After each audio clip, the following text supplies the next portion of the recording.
마태복음 4장 23절은 예수 그리스도께서 하나님 나라의 복음을 가르치시고 전파하셨다라고 기록하고 있습니다.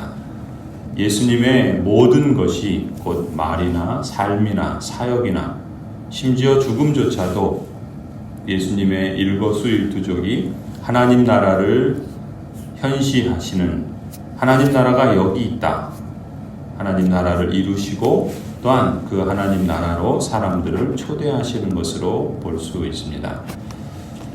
그리고 나서 이렇게 하나님은, 예수 그리스도께서는 사람들을 부르시고 초대하신 이후에 이제 설교를 하시죠. 예수님께서 하나님 나라의 복음을 가르치시고 전파하시는데 그 내용을 말씀하십니다. 마치 하나님께서 이집트에서 구원하신 언약 백성들에게 시내산에서 말씀을 주시고 율법을 주시고 또 하나님을 예배하는 법을 가르쳐 주시고 또 직분자를 세우셔서 하나님께 어떻게 교제하며 하나님의 언약 백성답게 살아가야 할 것인가를 일러주신 것처럼 예수님께서도 모세와 같이 이제 부르신 사람들에게 하나님 나라의 그런 백성으로서의 삶에 대해서 가르쳐 주시는 것이 바로 이 산상설교입니다. 마태복음 5장부터 7장은 흔히 산상수훈, 산상설교라고 하는 예수님의 가르치심을 기록하고 있죠. 이 산상설교가 갖는 특징을 두 가지로 정리하면, 첫 번째는 예수님이 초대하시는 하나님 나라, 그 하나님 나라의 백성, 하나님 나라의 시민으로서의 삶을 제시하고 있습니다. 달리 표현하면 그리스도인의 정체성에 대해서 말씀하고 있죠. 그리스도인이란 무엇인가? 그리스도인이란 누구인가? 그리스도인답다는 것은 어떤 것을 특징으로 하는가? 라는 것을 말씀하고 있습니다.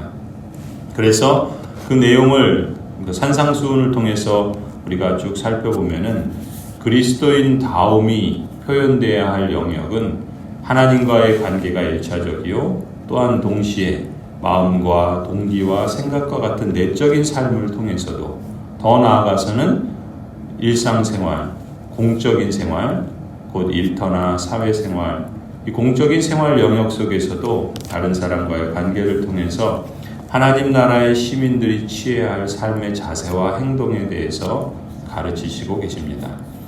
두 번째 산상설교가 갖고 있는 특징은 그리스도인의 능력이 무엇인가, 그리고 그리스도인의 축복이 무엇인가 라는 것을 제시합니다. 그리스도인의 능력이란 다름 아닌 하나님 나라를 보여주는 능력입니다. 예수 그리스도께서 삶과 죽음과 모든 것을 통해서 하나님 나라를 보여주시고 또 성취하시는 것처럼 예수 그리스도의 제자로 부름받은 사람들도 하나님 나라에 속한 사람으로서 또한 다른 사람들을 하나님 나라로 초대하는 하나님 나라를 보여주는 것, 그것이 바로 그리스도인의 능력이다 라고 말씀하시고, 이러한 능력은 그리스도인다울 때 나타날 것이요, 그런 점에서 그것이 능력이다 라고 말씀하시죠. 왜 그리스도인다움이 능력인가?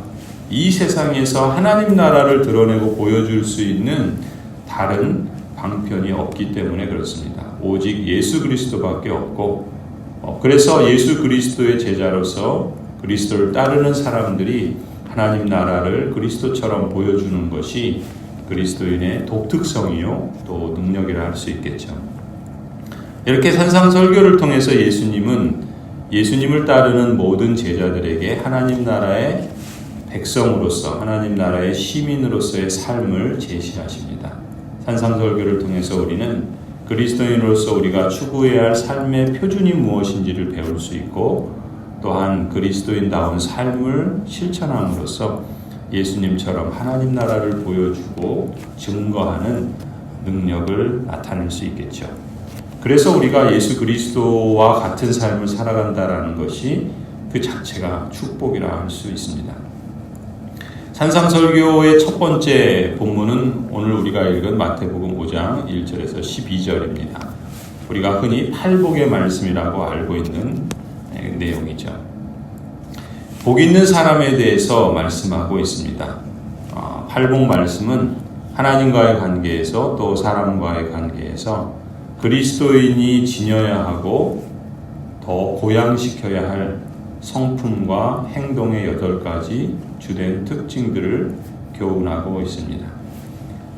특히 이 땅을 살아가는 하나님 나라의 시민들이 필연적으로 겪게 되는 여러 가지 아픔과 고통과 유혹과 시험들에 대해서 하늘에 속한 사람들로서 우리에게 부여하신 신의 성품, 하나님의 형상에 새롭게 하신 것들이 무엇인가 우리에게 일깨워주고 또 그것을 우리가 추구하며 그러한 삶을 더욱 추구해 나아갈 것을 우리에게 일러주시는 교훈이죠. 그리고 이 8가지 특징을 보이는 사람들에게 이러한 삶을 살아가는 그리스도인들에게 임하는 하나님의 축복 역시 또한 하나님께서 주시는 복이라 말씀하고 있습니다.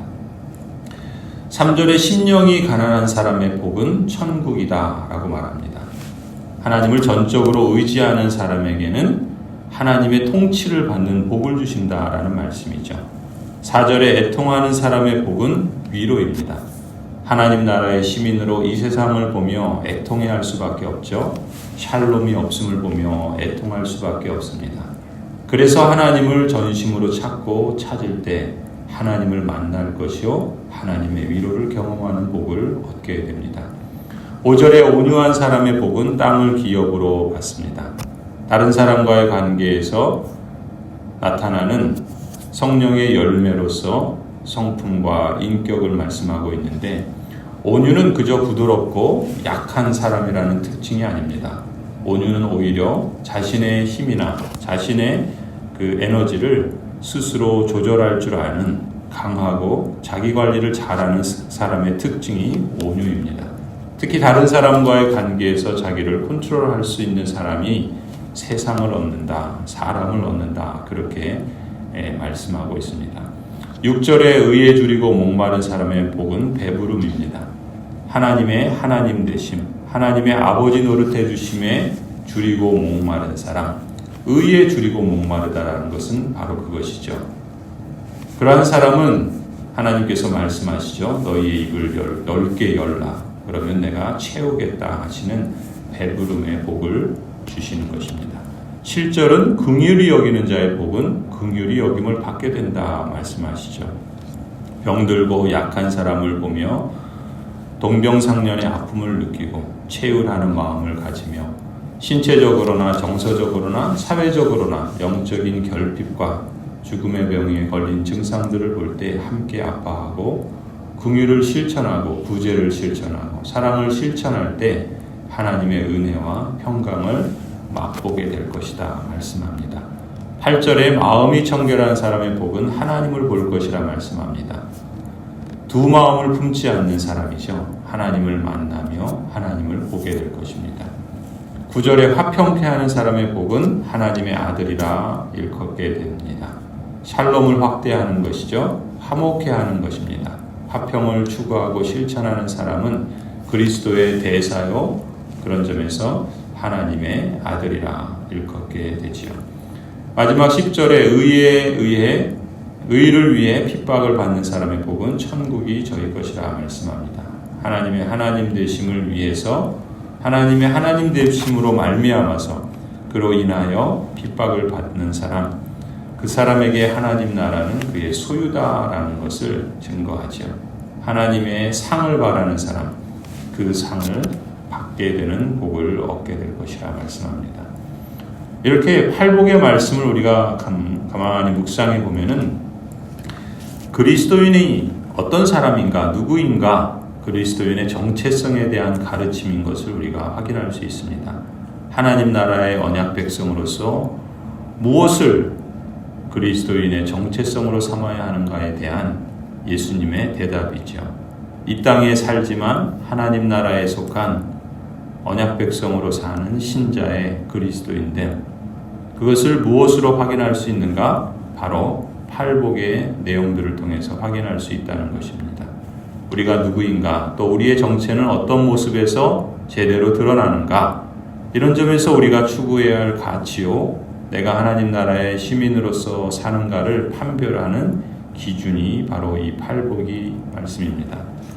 사실 팔복의 말씀을 요약하면 두 가지로 정리할 수 있습니다. 하나는 하나님과 관계된 것으로, 다른 하나는 사람과 관계된 것으로. 십계명이 그런 것처럼 하나님과 관계된 것은 마음이 가난함과 의에 줄이고 목마름과 마음이 청결함과 의를 위해 핍박받음이라 연결할 수 있겠고, 사람과 관계된 것은 애통하고 온유하고 긍휼히 여기고 화평케 하는 것이라 말할 수 있겠죠. 그런 점에서 우리가 어떻게 하나님의 언약 백성으로서 예수 그리스도를 닮은 사람으로서 성령의 성품들을 어떻게 우리가 드러냄으로써 하나님을 기쁘시게 하고 또한 사람을 화평케 복되게 할 수 있는가? 언약 백성으로서 우리가 하는 말이나 우리의 삶이나 섬김이나 사역의 과정에서 이 팔복의 정체성이 묻어나와야 한다라는 것이죠. 이러한 증거들이 삶에서 또 말에서 사역과 섬김에서 묻어나고 자연스레 배어나올 때 그게 바로 하나님 나라의 언약 백성다운 확증이다라는 것이죠. 가령 우리가 어떤 질병으로 또 경제적으로 또 진로가 막혀 있을 때 저 역시도 정말 가난한 마음으로 전적으로 하나님께 매달렸던 경험들이 있습니다. 흔히 바닥을 칠 때 더 이상 내려갈 데가 없을 때가 바닥이라 그러죠. 그렇기 때문에 더 이상 내려갈 데가 없다 여겨지기 때문에 하나님이 아니면 안 된다고 가난한 심정으로 하나님께 매달립니다. 그때 제 기도는 하나였죠. 하나님, 너는 내게 부르짖으라. 내가 내게 응답하겠고 너가 알지 못하는 크고 비밀한 일을 보여주리라 약속하지 않았습니까? 하나님을 전적으로 의지합니다. 아버지 노릇 해주십시오. 이렇게 기도하고 간구합니다. 바닥을 치면은 두 마음을 품을래야 품을 수가 없습니다. 성도 여러분, 신앙생활 하다 보면은 나를 죽여야 할 때가 참 많지요. 내 성질대로 하지 못하고 예수 그리스도의 고난과 죽으심을 생각하며 죽어야 할 때가 있습니다. 욕을 먹기도 하고 애매한 고난을 받기도 하고 저주어야 할 때가 한두 번이 아닙니다. 그때마다 이를 악물고 예수님의 고난과 십자가의 죽음 때문에 나도 예수님을 비슷하게라도 그렇게 살아가고자 하는 것이죠. 그것이 핍박일 수도 있고 또 고난일 수도 있고 또 아픔일 수도 있고 눈물일 수도 있습니다. 의라는 것은 그런 것이죠. 책임을 다하기 위해서 참는 것이 의입니다. 그런 때가 있다면 여러분 이렇게 되새겨 보시기 바랍니다. 내가 지금 하나님 나라에 속한 언약 백성으로 예수님의 흔적을 내 몸에 새기고 있다. 다른 사람과의 관계에서도 마찬가지입니다. 성도의 어려운 형편을 보거나 또 병 때문에, 경제적인 어려움 때문에, 자식 때문에, 부부관계 때문에, 직장이나 사업 때문에 어떤 어려움과 고통을 당하는 사람들을 보고 들으면 마음이 저리고 아픕니다. 내가 어찌 할 수 없기 때문에 그렇죠. 그저 애통해하며 겸손히 하나님께 기도할 수밖에 없습니다. 그래서 때로는 자기 시간을 또 자기 물질을 쓰고 전화를 하고 시간을 보내주고 도와주기도 하고 이렇게 애통해하고 긍휼을 실천하고 화평케 할 때 이것이 하나님 나라 언약 백성이라는 증거임을 우리는 기억할 수 있습니다. 교회 사역에 참여하는 것도 마찬가지죠. 여러 가지 교회 사역과 섬기는 일을 하다 보면은 속 뒤집어지는 일이 한두 번이 아니지 않습니까? 그러다 보면은 아무 일도 안 하고 아무 책임도 감당하지 않고 그저 사람 많은 곳에서 편하게 예배만 보고 편하게 신앙생활하고 싶은 유혹이 찾아올 때가 있습니다. 하지만 여러 가지 다양한 교회 사역에 참여할 때 그 참여 자체가 예수님을 닮아가는 훈련이죠. 신의 성품에 참여하는 경건의 훈련을 받게 될 수밖에 없습니다. 그런데 그 경건의 훈련은 우리에게 이 세상에서도 유익할 뿐만 아니라 오는 세상에서도 유익을 줍니다. 우리의 일상생활도 마찬가지죠. 하나님 앞에서 하나님을 인정하며 하나님을 신뢰하고 동행한다면 그게 택하심 받은 언약 백성의 증거입니다. 이처럼 여러분은 매일마다 집에서나 일터에서나 교회에서나 하나님 나라의 시민이라는 확증들을 몸에 새기는 것입니다.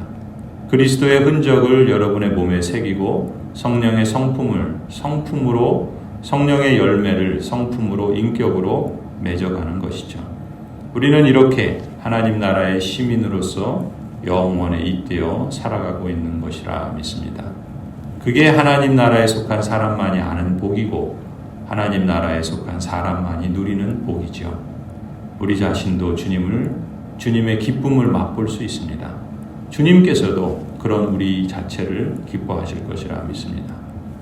저는 여러분 모두가 매일의 삶의 현장에서 이걸 실감하시기를 기원합니다. 지금 그걸 실감하고 계신다면 잘하고 있는 것입니다. 계속해서 지속하시기 바랍니다.